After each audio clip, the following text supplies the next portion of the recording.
Welcome to the Happiness Podcast. I'm Dr. Robert Puff. Do you ever dream about winning the lotto? And if you did, what would you do with all that money? I mean, it sounds amazing, doesn't it? To win so much money and to have all our worries and fears be gone. Here in the U.S., the largest winning lotto so far has been $1.6 billion. And that was split between 3 people, so each of them received over $500 million. For most of us on the planet, that number is just inconceivable. We just wouldn't even know what to do with it. And for sure, it would take all our worries and fears and pains away, and our lives would be great. Maybe. For most of us, this just seems like too big of a stretch. We'll probably never get there. But we may dream about getting into a profession or marrying someone who has a lot of money or getting a lot of money from the work that we do. I mean, that's not inconceivable. We could go to school. We could do well in school. We could get a profession like a lawyer or a doctor or a dentist and then get a really good job, make a lot of money. And again, life would be awesome. It would be great. All our worries and fears would be gone and everything would just be spectacular. Maybe. Or perhaps with time, as we've lived life, these goals too seem unattainable. So what we focus on is working hard, making enough money to pay off our bills, and at some point being able to retire because we have a little bit of a nest egg. And with that money, we can begin to travel and explore all over the world. It will be wonderful. Maybe. You're probably wondering, why do I keep ending each of these scenarios with a maybe? I mean, isn't wealth really the path towards happiness? Aren't wealthier people or people that have things better off than I am? I mean, after all, if I had what they had, my life would be great. Maybe. Let me explain. Having wealth in and of itself is very neutral. What I mean by that is, it doesn't make us unhappy. It doesn't make us happy. It's just neutral.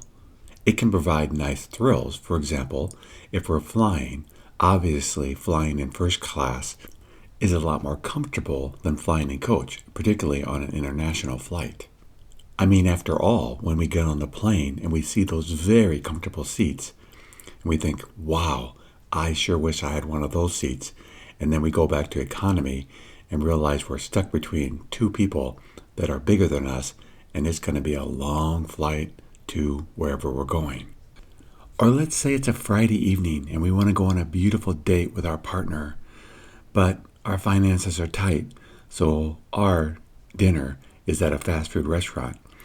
But we dream about someday being able to go to a 5-star restaurant where the food is exquisite, the service is impeccable, and the ambiance is just beautiful. What wealth can provide is wealth can provide comfort right now, and even some thrills. For example, living on a home overlooking the ocean is probably going to be a lot better for most of us than living in a small apartment in a very busy neighborhood that's very loud and we hear honking throughout the night. Those are very different experiences. I've had the opportunity a few times in my life to stay at a place, a hotel, that was right on the water so that I could hear the ocean crashing all night long. And it was exquisite. It was very nice. It was a nice thrill. So again, why do I keep saying maybe? Well, it doesn't take long to figure out that we all know people that have these things, or at least a lot more than we do, that aren't happy. They aren't doing well. They have so much more than we do, and yet their lives seem miserable. But mind you, not all. Like I said, wealth in and of itself doesn't bring unhappiness. It just doesn't bring lasting happiness. But sadly, what catches us, we think it will. We often think, if I just had more, all my problems would be gone, and I would just be so content and happy. And yet, as we get older, sometimes we go through parts of our lives where things are a lot better financially, and yet if we're truly honest, we'll realize that in and of itself, it doesn't make us more happy. I mean, for many of us, when we were a youth, we had nothing. And yet, there were many times where there was a lot of joy and happiness in our lives. And now, we may have a lot more, and yet be miserable even with all that excess. Again, it doesn't mean we have to be unhappy. It just means it's irrelevant. I mean, we all know people that have so much and yet commit suicide, turn to drugs, do crazy stuff that we think, wow, why did you do that? You had everything. I mean, think of people like Michael Jackson or even Elvis, beautiful souls who had everything, and yet I do think they struggled with happiness. And yet we all know people, if we've truly lived long enough, that have nothing. They have no wealth, and yet their lives just seem to go well. Why is that? What we have to differentiate is between thrills and contentment. Thrills go the gamut. I mean, think of a drug addict. They have lots of thrills when they take their drugs. Or an extreme sport person. Not again that there's anything wrong with this, but they are willing to put their lives at risk so that they can have that adrenaline high. Or someone who stays in exquisite places around the world and yet drinks themselves into a coma every night because they just aren't happy. And yet, on the other end of the spectrum, people can have very little and never have amassed anything, and yet their lives seem so content and so at peace. Again, I do want to argue, because I think there's a tendency to go the other extreme, saying that wealth in and of itself makes us unhappy. I do not believe that's true. I've known people that do extremely well financially, and it doesn't in any way impact their lives. What I mean by that is they may spend or do things that are very costly, but they'll also be very happy doing things that cost nothing. And there really isn't that huge a difference between these two activities. It's just that when a person has money and they're on vacation, they really do enjoy themselves. But when they're home, just reading a book or doing their work, they equally enjoy themselves there. And what happens is that what our greatest wealth that we can possess isn't actually money. Our greatest wealth that we can possess is contentment.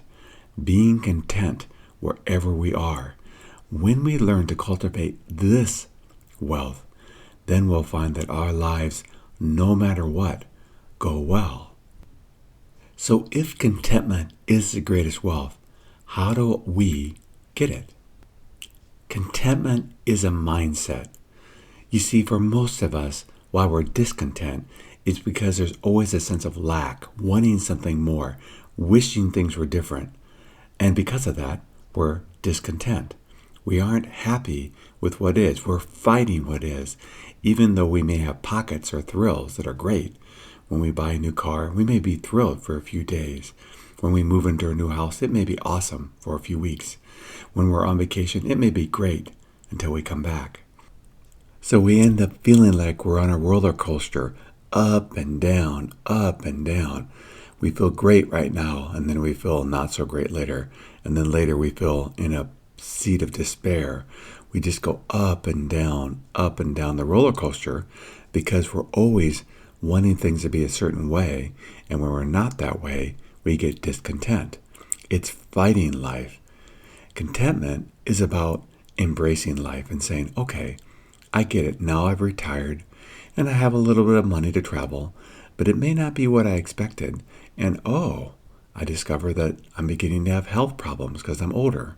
That's okay, because that is part of life, and I'm going to enjoy the health that I have. And when I need to go to the doctor and work on things I need to fix, I'll just do that. And though I wish I could have traveled the world, I'll enjoy the people that I do get to see in my life and those I get to visit and the things close by that I have the resources and time to go explore. Life becomes a beautiful adventure, whether we're just cooking our dinner or whether we're exploring the world. It just doesn't matter because we're content. We're not always fighting life. It's the fighting life that causes us to be discontent. I don't know, and you may not either, why some people's lives when it comes to finances turn out great and others don't. There are a lot of mysteries to it. But what I do know is that in either situation, we can be happy, we can be content.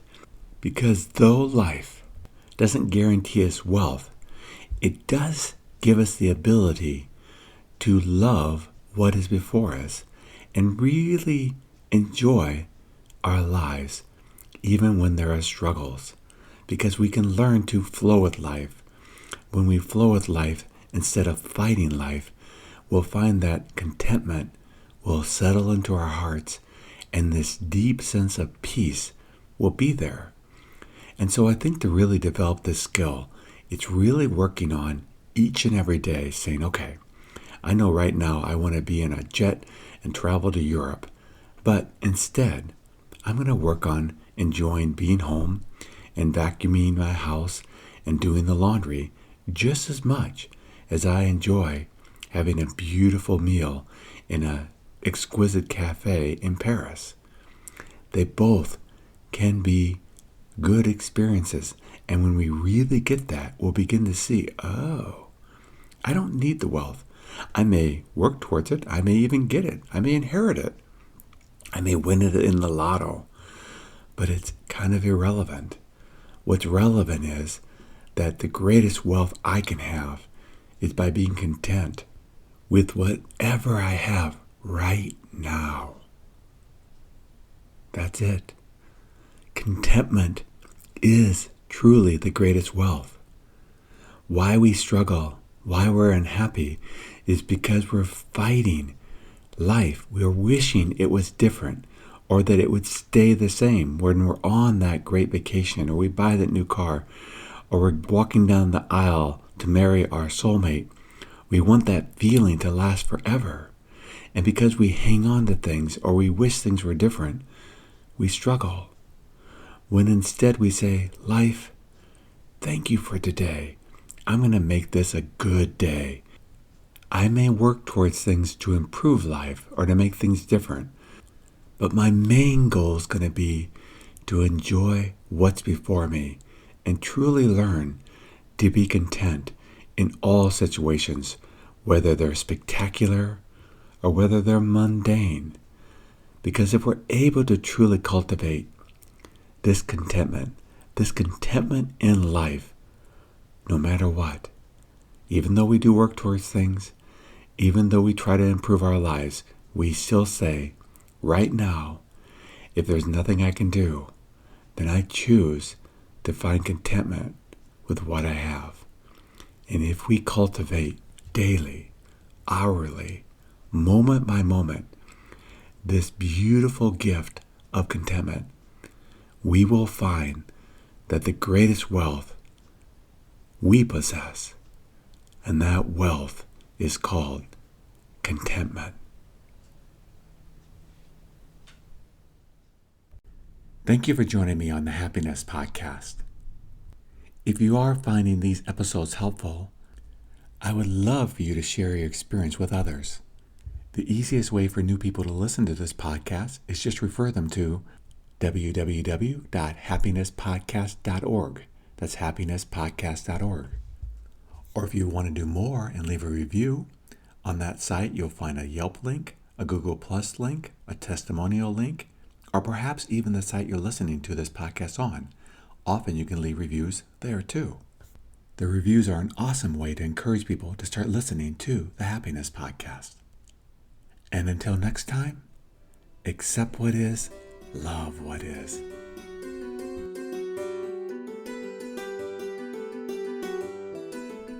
Do you ever wonder why some companies do so well, grow, and just seem to keep coming up with great ideas and keep expanding, while other companies are permeated with negativity, lawsuits, employee turnover, and just overall unhappiness in the workplace? Whichever corporate camp you find yourself in, or somewhere in between, the key to any company's ongoing success is to invest in and help their employees perform at their peak performance. There are very clear and specific things that people can do to perform well at work and in life in general.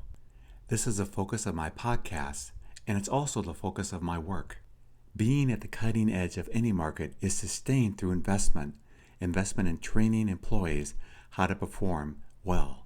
But sustained growth and productivity requires specific psychological tools in order to continue to perform at peak levels. This is where I can help. I've been studying peak performance for over 30 years now, helping people all over the world. And there are very specific things that have to be maintained in order to sustain this level of performance. When companies invest in their employees are invested in them. Unfortunately, it's quite common for companies to be doing exceptionally well in the marketplace, but for unknown reasons, key employees make poor choices, leave the company, or start struggling and coping with stress-related illnesses. Companies that do well know their business really well, but human behavior works in mysterious ways unless you've been trained to understand the causes and cures of underperformance.